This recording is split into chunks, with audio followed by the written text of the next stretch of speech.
The first day I realized I was black. It was 2000. We had just learned about blacks for the first time in second grade. At recess, all the white kids chased me into the wood chanting slave. My mother said I refused to come out for 3 hours. Said she thinks I was lost in the trees, but I just needed to be closer to my roots. As a woman, having a boyfriend is a battle.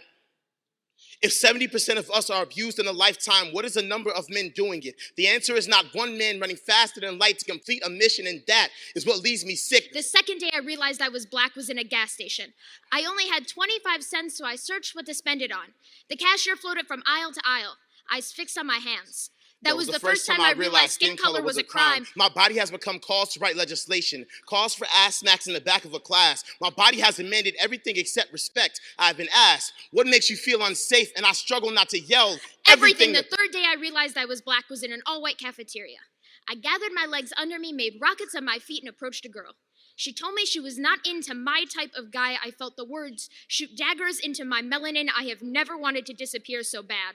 As a woman, I've learned to answer to everything except my name. Little lady is not said to mean equal, but to make sure I remember my place. I battle between wanting to own my body and accepting there's a 1 in 4 chance a man will lay claim to my skin, a plot of land for the taking. The last day I realized I was black was in an elevator in California.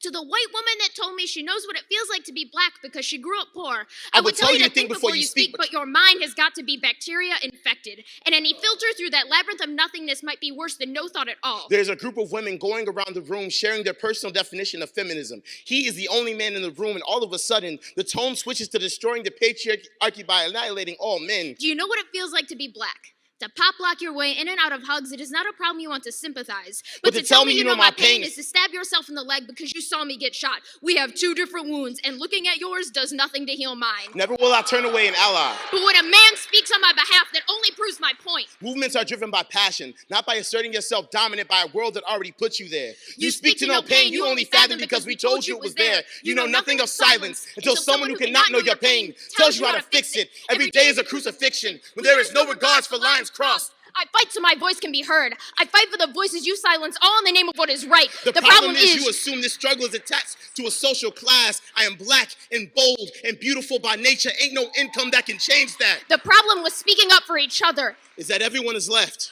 without a voice.